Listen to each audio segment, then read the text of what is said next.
Okay guys, welcome to Module 1. In this module, our expert will cover running Facebook ad campaigns. So, get ready to take some notes and let's jump right in. All right, so when we first create our Facebook ad, we're going to be prompted to choose a marketing objective. Now, there's a whole bunch of objectives to choose from here. Facebook has made it really easy based on your campaign goals to pick one. Let's just go through a few of these. Brand awareness. This is more about getting your image, your identity out there to as many people as possible and making sure that they're aware, top of mind, that your brand exists. It's not particularly tangible results driven, okay? It's mostly to ensure that your name, your identity, is in the minds of people. Reach is very impression heavy, okay? It's all about showing the ad visually to as many people as possible, not necessarily about getting them to go somewhere and take a specific action. Now, these certainly have their place. They can be very useful if you're starting a company and you want to increase people's awareness of your brand. Most people are going to be doing Facebook ads in these two areas, though. Now, consideration includes, as an umbrella sort of, all of these different areas. Traffic, the basic meat and potatoes concept of sending people to a web property, if you will. Engagement has to do with getting people to actually like or comment or respond to your ad in some way, shape, or form, the actual post itself. App installs is self-explanatory. If you're doing an actual app, you want people to install it. Video views. Very self-explanatory here. However, it's important to point out, remember, these are just objectives. You're not necessarily choosing the type of ad. So you can have any of these ads be video ads, okay, but your goal is not necessarily to maximize video views in those. Whereas in this case, by choosing this one, you'd be telling Facebook that's your goal, is you want to go after as many people viewing your videos as possible. Lead generation, building your list, self-explanatory.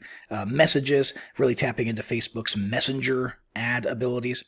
Conversions is a very popular one. Okay, as you get a little bit more advanced, you're going to be installing tracking pixels on your web properties and actually optimizing your ads for conversions. Specifically, people taking the actions that you want them to take. Catalog sales is an interesting one, especially if you're in the e-commerce place. It'll automatically show items from your available collection of offerings to your potential customers. And then store traffic literally has to do with foot traffic, people actually coming to a physical brick and mortar location.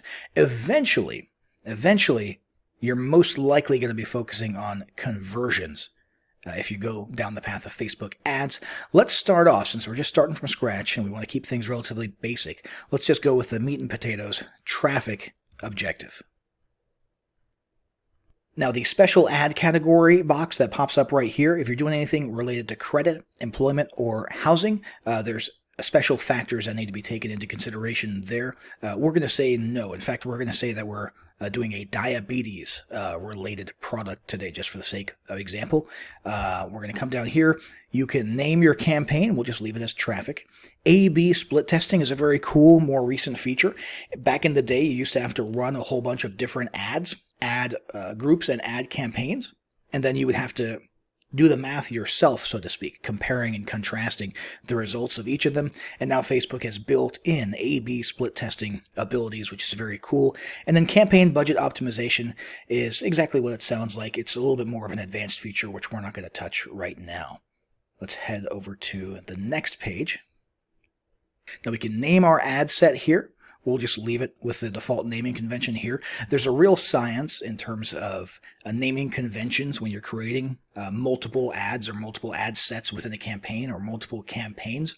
Every company has their own sort of process for naming things so that it becomes more easy to analyze and manage their ads. For now, we'll just leave it with the default US 18 plus, which is based on the default demographic, which is United States and 18 plus.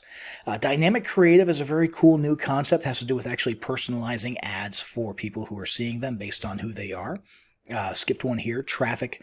Of course, we're just going for website traffic. We're not looking to do any of the cooler advanced stuff with WhatsApp, Messenger, or sending people to a mobile app or something like that. Very cool stuff. We're going to stick with the bare bones, sending traffic to a website for now. Then we've got this one here. Another of the more newer features that Facebook has come out with, where you can actually create an offer that people can save and then get reminded about inside of their Facebook account later on. We'll leave that set to off as well. So now we're really getting into the core of the ad. We don't have any existing audiences, so we're going to create our own custom audience from scratch here. Location, self-explanatory. You can really get into the weeds and get all the way down to specific counties in the United States if you wanted to. You could create basically a certain mile radius around a specific pin on the map if you wanted to, if you really knew your audience that well. The demographic that we're going after with a diabetes product, however, just to stick with our example, it probably applies nationwide, so there's no reason to drill any deeper than that.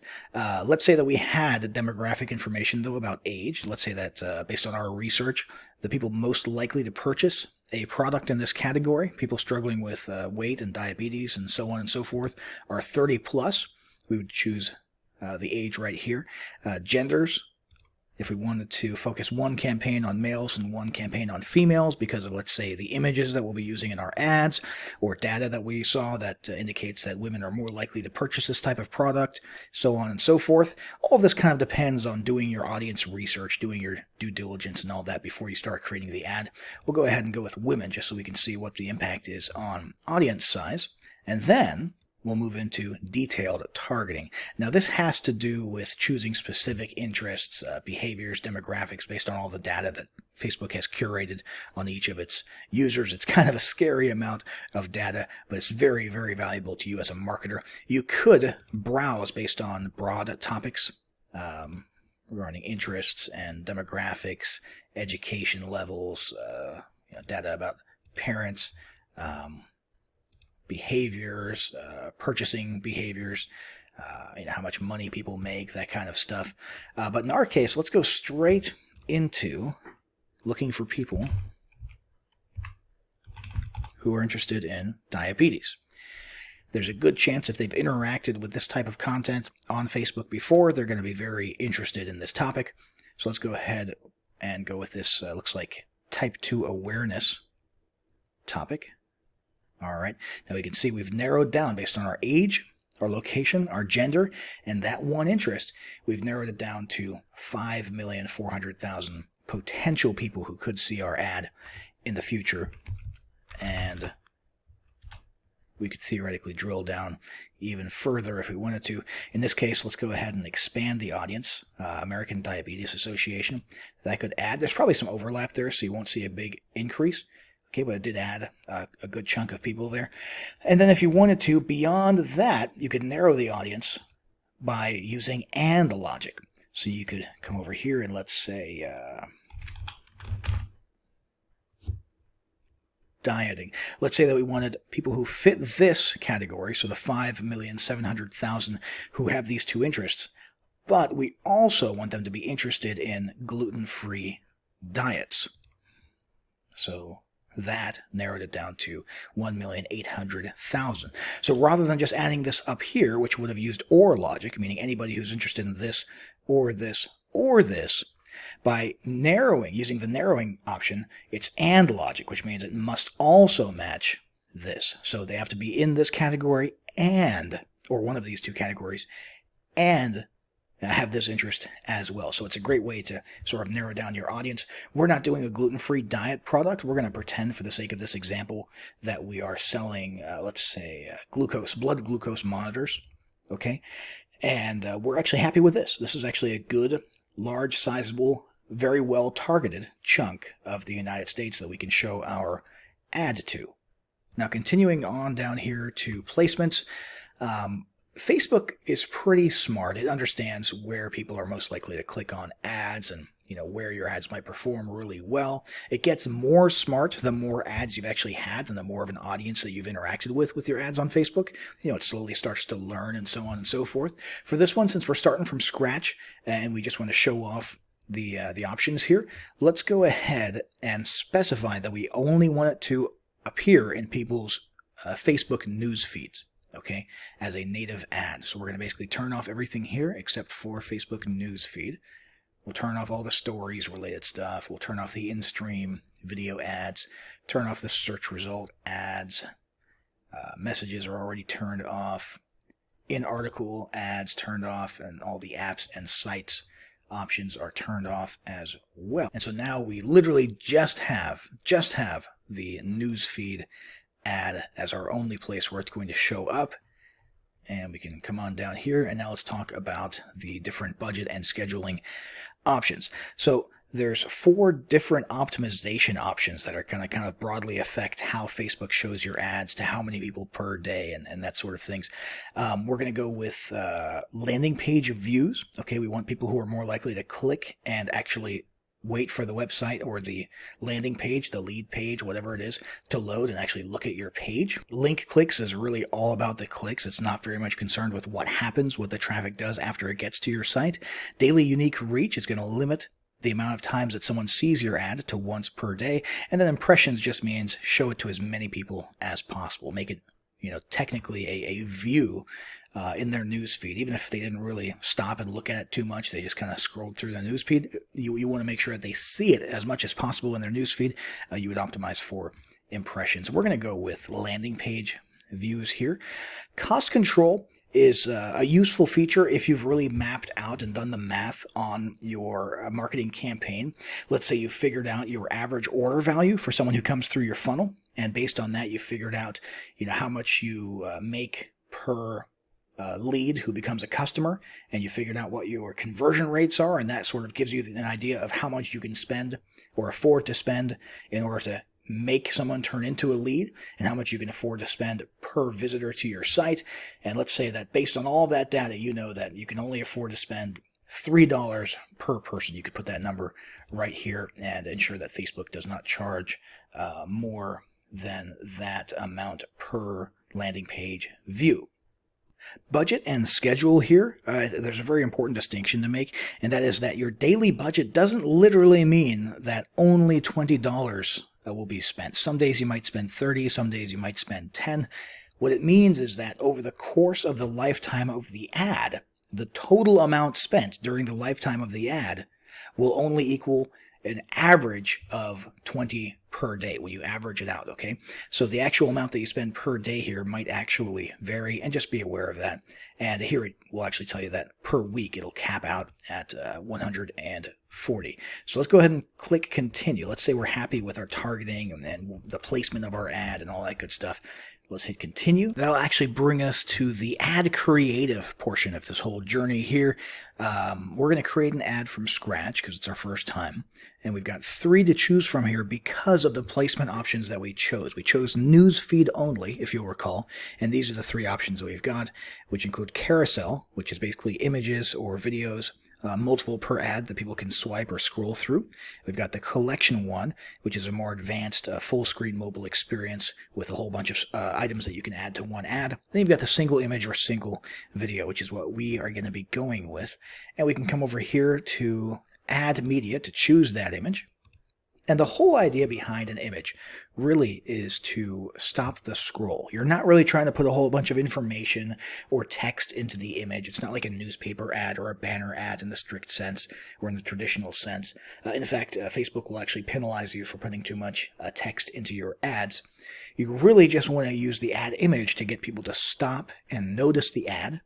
Stop swiping while they're going through their news feed and so on and so forth. And then the copy, okay, the actual text of your post does the job of selling, okay, so not the image. Now we're going to go ahead and use the built-in stock photo search, which we're allowed to use here inside of Facebook ads, powered by Shutterstock. And let's go ahead and just type in diabetes and see if we can find something relevant. And look at that, we've got multiple relevant images. I'm pretty sure this one here is an image of a blood glucose monitor. And so let's go ahead and say that that's what that is and choose that image there. And it'll show us a preview of what it looks like both on desktop and mobile newsfeed right here. And now we're really getting into the actual selling. Okay, so the primary text of the ad, the actual ad copy. We've got the description, which is optional. Okay, a small amount of text which appears underneath the headline. So if we were to put that here,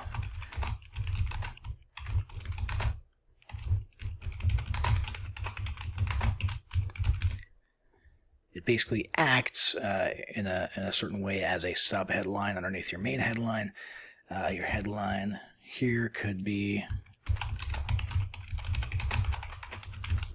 new glucose monitor, and then you'd put all of your sales copy about your product right here. Hopefully you'll figure out what your sales copy is before you even start creating the ad. I'm just going to paste some generic text about what to look for in a blood glucose monitor here, and we'll pretend that that's legitimate ad copy for now. And then of course you've got the actual URL, so let's say https glucose diabetes.com, which don't go there, that might actually be a real site, so not an endorsement of that product if it does exist. And now let's check out our finalized preview images here. So this is what it looked like on the desktop news feed, which you've probably seen this type of thing 1,000 times. Looks like just a regular native post, but you've got the little sponsored thing there and the learn more buttons right here. And your call to action, by the way, can change if you want to change it to apply now or book now or watch or contact us or something along those lines. Sign up, subscribe, lots of options there. And we'll just leave it with the default learn more. And then you've got your tracking pixels that you want to associate this with. We're going to pretend that we're not using one yet since we're starting out from scratch here, but ideally you would go into your Facebook ads manager and grab your tracking pixel and have that on all of your relevant pages so you can track basically the behavior and analyze what your traffic is doing once they click on this ad and go to your web properties. And that is pretty much it. Our ad is ready to go. So we've got the ad creative, the sales copy, we've got our placement selected, we've got the budgeting and all that good stuff, the targeting figured out. We're targeting a chunk of the U.S. population, focusing on females who have an interest in diabetes-related content and are, if I recall, it was age 30 plus. And we could hit confirm here, and our ad would go out there into people's news feeds and start bringing us some traffic. So that's it for Facebook ads. Let's move into the next module where we're going to be looking at search advertising.